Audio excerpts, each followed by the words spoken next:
O Conselho Nacional de Justiça acaba de tomar uma decisão sobre o ministro do STF, Alexandre de Moraes.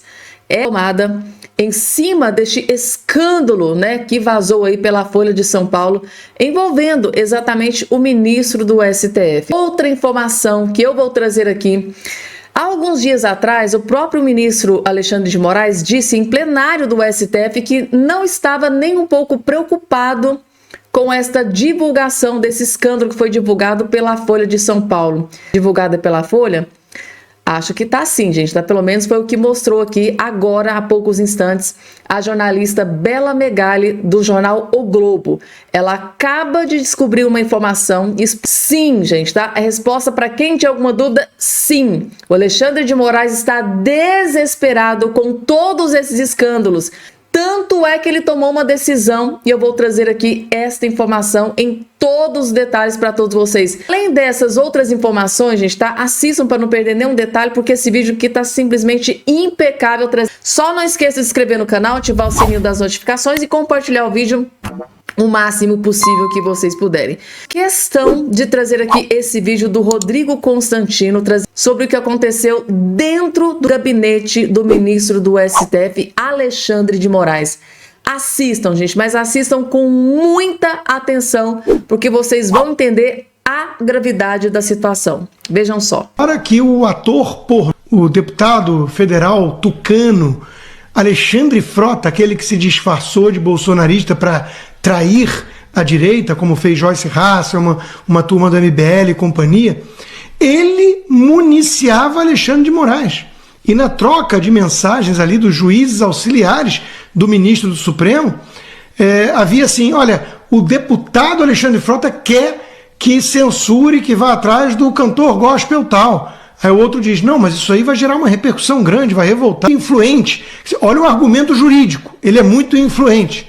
Aí o outro fala, não, mas veio do próprio ministro, de madrugada, agiu nisso, né? E a bruxa está descontrolada, né? A bruxa não liga para as consequências. Descia nos bastidores do STF/TSE.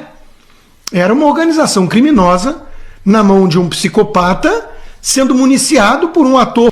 O Alexandre Frota, numa entrevista há um tempo atrás, se gabava disso, né? O perigo de você ter que usar soldadinhos fanfarrões, né? O material para desbravar o gabinete do ódio, as milícias digitais, tudo uma narrativa criada.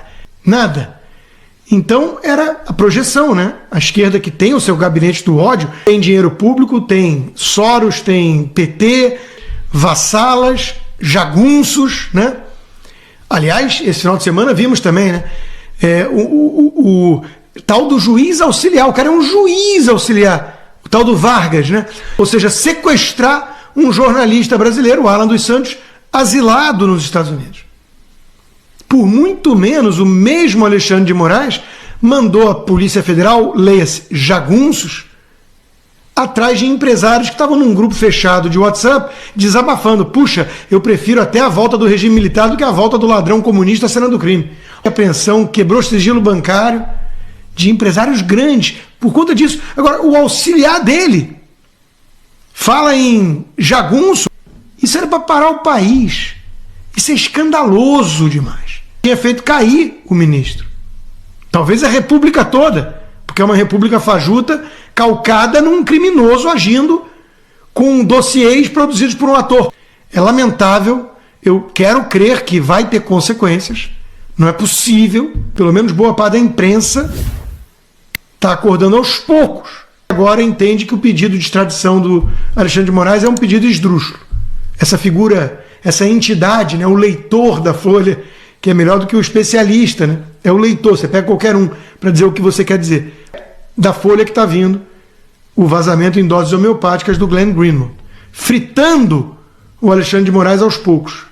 Espero que tenha consequências, repito, senão o país acabou de vez. Gente, impressionada pelo seguinte, qual é a credibilidade que o ator, deputado, né, traidor da direita, o Alexandre Frota, tem com o gabinete do Alexandre de Moraes. Gente, é o mesmo que o gabinete do Alexandre de Moraes receber ordens de Alexandre de Moraes. Ó, eu quero que vocês derrubem a página do cantor gospel tal. Gente, é simplesmente inacreditável, gente, num país sério, tá? É simplesmente incrível, tá?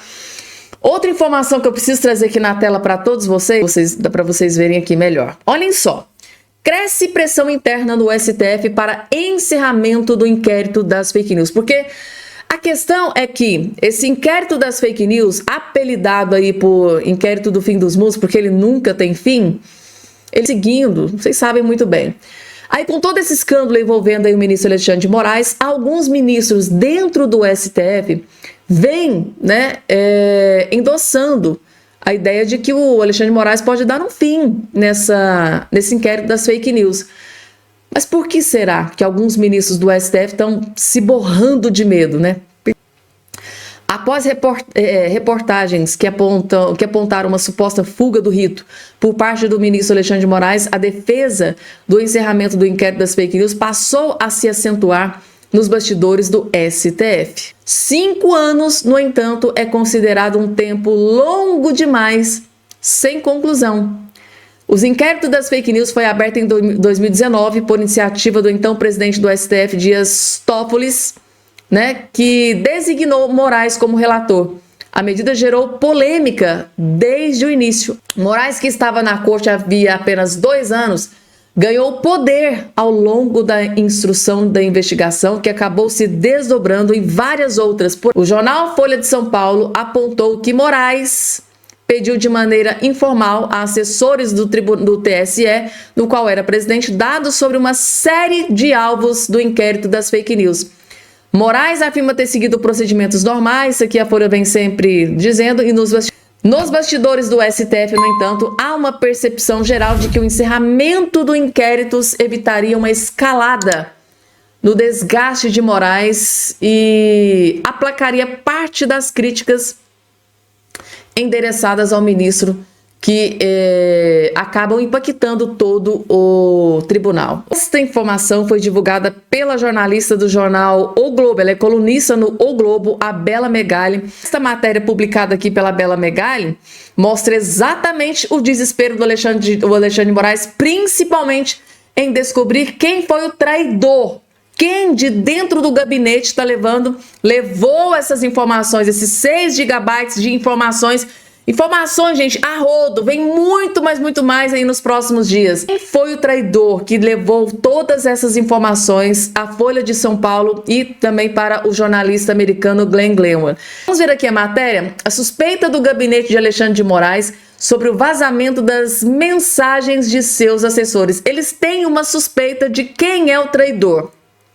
Acompanhe a matéria aqui para vocês entenderem. O gabinete de Alexandre de Moraes do Supremo Tribunal Federal suspeitam que as mensagens trocadas entre os assessores do ministro teriam sido vazadas por Eduardo Talhaferro. As mensagens trocadas entre Talhaferro e assessores de Moraes, como o juiz Ayrton Vieira, auxiliar no gabinete do magistrado no STF, foram publicadas pelo jornal Folha de São Paulo e apontam um uso informal do TSE para abastecer investigações sobre bolsonaristas. Mas é que o vazamento do conteúdo do celular de Talhaferro teria sido uma reação à sua demissão sumária, que ocorreu após ele ter sido preso em flagrante, exonerado, sem ter qualquer chance de tentar se justificar diante da gravidade da denúncia. O Ferro, ele foi simplesmente chutado, tá? Ele foi pisoteado, ele foi mandado embora do gabinete do Alexandre de Moraes, sem a menor chance, né, de justificar, para tentar continuar trabalhando no escritório, né, no gabinete do Alexandre de Moraes. Ou seja, né, estão aqui estudando a possibilidade de que o Talhaferro pode ter tido ali uma reação à sua demissão sumária, que ocorreu após ele ter sido preso ali em flagrante em São Paulo, sobre os vazamentos. Então, a desconfiança vem exatamente sobre o Talhaferro, que é ali né, um juiz que atuava dentro do gabinete do Alexandre de Moraes. Procurado, Talhaferro disse que, conforme consta em documentos oficiais, seu aparelho celular foi indevidamente apreendido.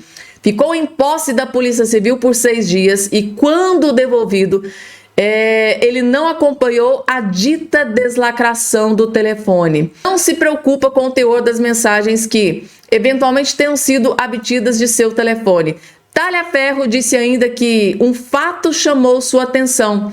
Seu telefone foi apreendido em uma delegacia e devolvido em outra delegacia. Essa aqui está sendo a justificativa dele, só que o gabinete ali do Alexandre de Moraes está desconfiadíssimo que, por retaliação, ou seja, é um ex-funcionário magoado, então por retaliação ele pode estar aí destruindo a vida do Alexandre de Moraes, valiosíssimas para a direita, principalmente, para serem utilizadas, né, pela Folha de São Paulo, pelo jornalista americano, para tentar derrubar o ministro do STF. Agora, depois dessa matéria que eu acabei de trazer para vocês, Alexandre de Moraes, será que realmente está despreocupado com tudo isso que está acontecendo? Eu acho que não. Sabia que o bilionário Elon Musk, isso mesmo, aquele que é dono da Tesla, da SpaceX, do X, do X, o antigo Twitter, esse influenciar a eleição de prefeituras espalhadas por todo o Brasil, de cidades como Cascavel, Taubaté e Santa Maria, parece loucura, não é? Pelo menos foi o que disse a jornalista Daniela Lima ao vivo, lá na Globo News ontem, que o interesse de Elon Musk é influenciar as eleições municipais do Brasil em 2024. Claro, viverou memes divertidos lá na internet que eu vou mostrar aqui pra você.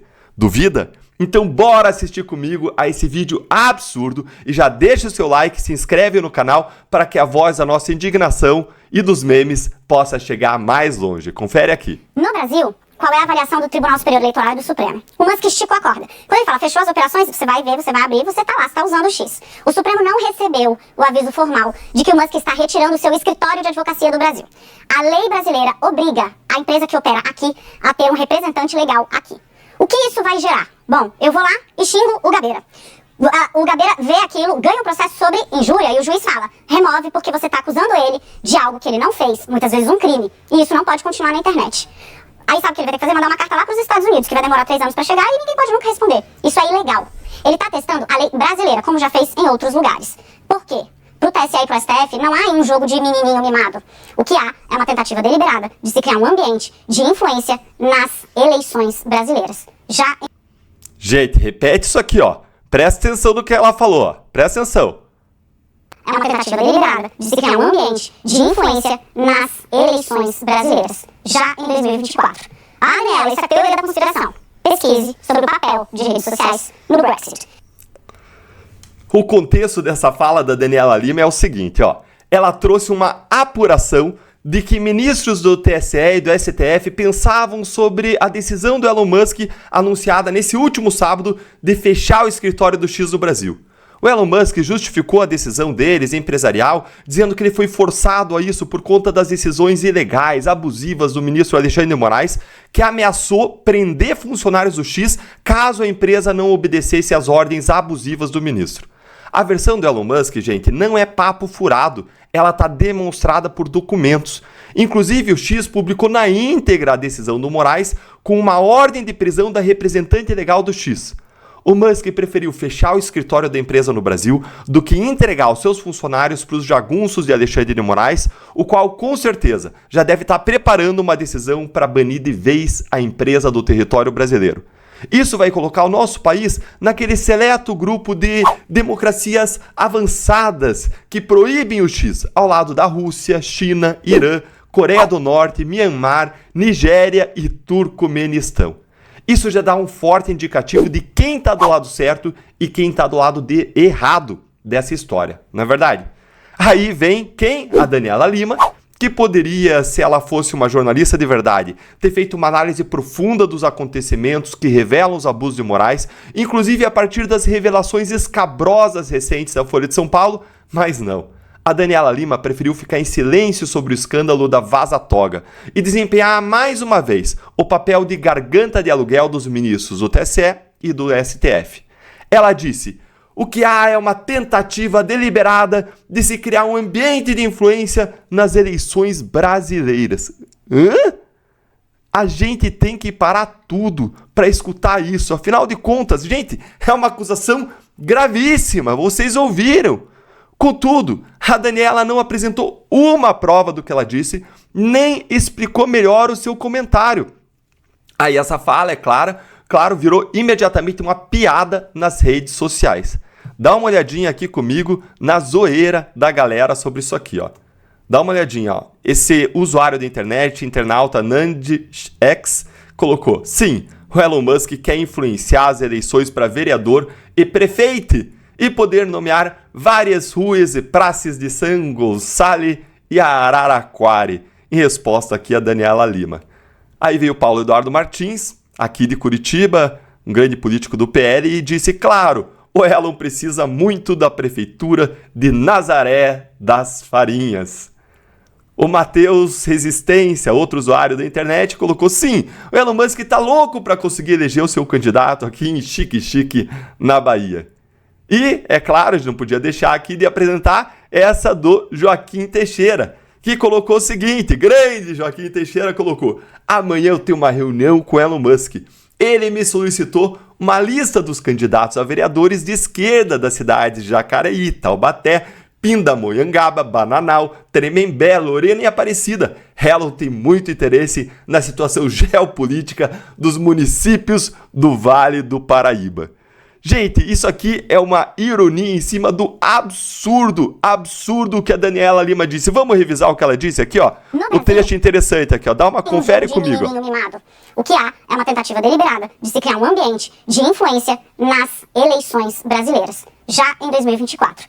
Daniela... Gente, isso é surreal, perderam completamente a noção, os freios. Mais do que uma piada, a fala se tornou um verdadeiro meme, evidenciando mais uma vez o descrédito do jornalismo de acesso, que se tornou a marca registrada da Daniela Lima. A jornalista, ela dedica suas horas lá na Globo News a repassar como se fossem verdades absolutas, de celular na mão e balançando na frente das câmeras a visão das fontes suas de Brasília. Geralmente ministros das cortes superiores que opinam sobre tudo. Em vez de analisar se o que aquela autoridade lhe disse procede ou não, a Daniela prefere simplesmente imprensar o seu megafone, a sua voz, para que as suas fontes poderosas digam o que querem sem filtro em rede nacional. É claro, isso garante que ela siga sendo privilegiada pelas fontes no repasse das informações. Ganham as fontes, que têm as suas visões sacramentadas em uma grande rede de televisão, ganha a emissora de televisão, que consegue furos ao vivo, e ganha a jornalista, que valoriza o seu passe, né? E perdem quem? Perdem eu, você, a sociedade brasileira absurda, que ela mesma reconheceu isso quando ela continuou a fala dela dizendo: Daniela, isso é teoria da conspiração. Gente, se a própria jornalista confessou que a sua apuração pode ser considerada uma teoria da conspiração, que credibilidade que tem aquela informação? Em vez de oferecer provas do que ela falou, a Daniela Lima simplesmente inverteu o jogo e lançou o ônus de apurar, que devia ser dela, para você, para a audiência, dizendo com toda a pompa: pesquise sobre o papel das redes sociais no Brexit. A que ponto chegou o jornalismo profissional no Brasil? E já... todo o STF, por isso que uma parte ali dos ministros do STF defende que o ministro Alexandre de Moraes determine o fim, decrete o fim desse inquérito das fake news, o inquérito do fim dos mundos. É isso, gente, tá? Espero que vocês tenham gostado. Mais uma vez um vídeo feito com muito carinho. Até o nosso próximo encontro.